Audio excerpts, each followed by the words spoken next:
Episode 2, The Drake Passage. February 21st and 22nd, 2024.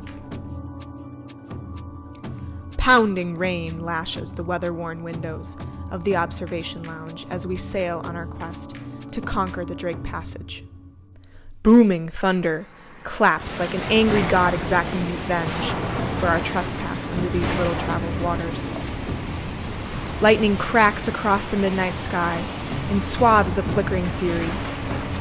Hondius pitches and rolls with the turbulent seas like a roller coaster with no tracks, dipping and diving into great blue valleys and climbing up, even larger mountains, just to crash back down to earth with a whopping exhalation of salty spray. Passengers and crew alike stumble and stagger, trying desperately to find stable purchase in the midst of the tempest. As the wrath of the Drake reaches its fever pitch, Wait, hold on a minute. That's not what happened. Wasn't sailing the Drake kinda like canoeing across the neighborhood pond?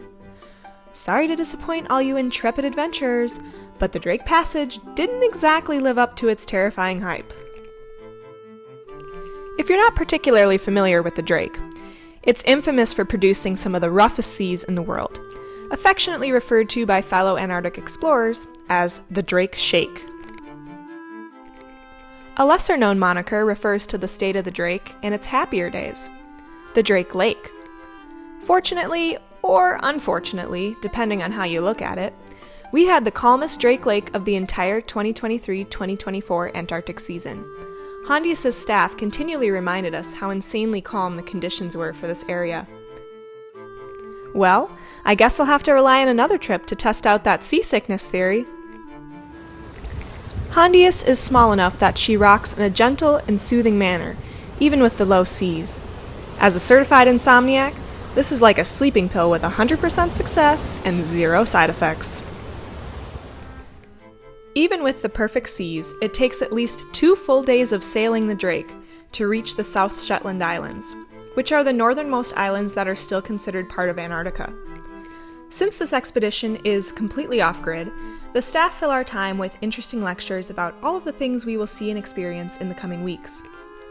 While crossing the Drake, we learned about birds, cetaceans, which are whales, dolphins, and porpoises, along with seals, penguins, and even photography. It's a good thing, too, because as we get closer and closer to Antarctica, the first animals are sighted. It is a pod of hourglass dolphins bow-riding the ship. At 7:30 p.m., we cross the Antarctic convergence into the Southern Ocean. This is a band in the ocean where the freezing cold waters from Antarctica mix with the warmer waters from the areas around Argentina. When they mix, it creates the perfect conditions for the key to the Antarctic food chain: krill. This means day 2 on the Drake is teeming with new wildlife sightings. Multiple pods of humpback whales are spotted, along with a lone fin whale and some albatross.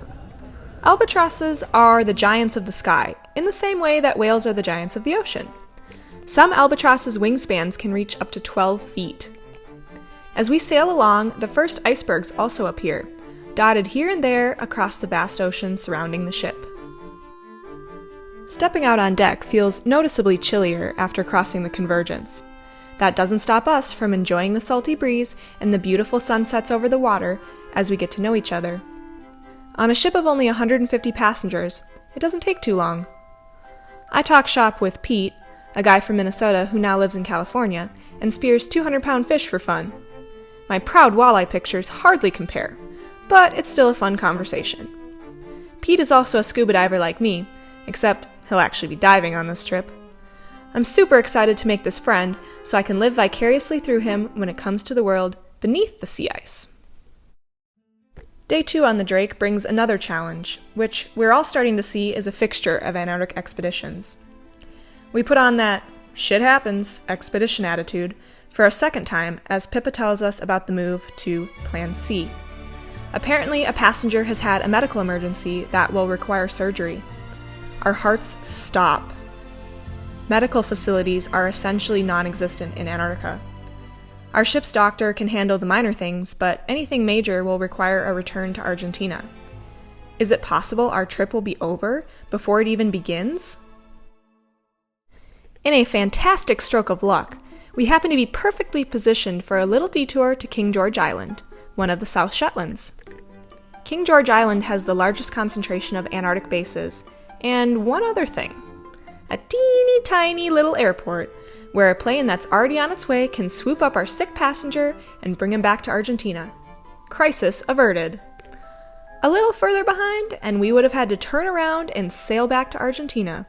We are definitely counting our lucky stars today.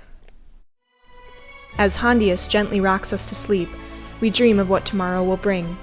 Perhaps the most exciting moment of the trip. The chance to finally step foot on land in Antarctica.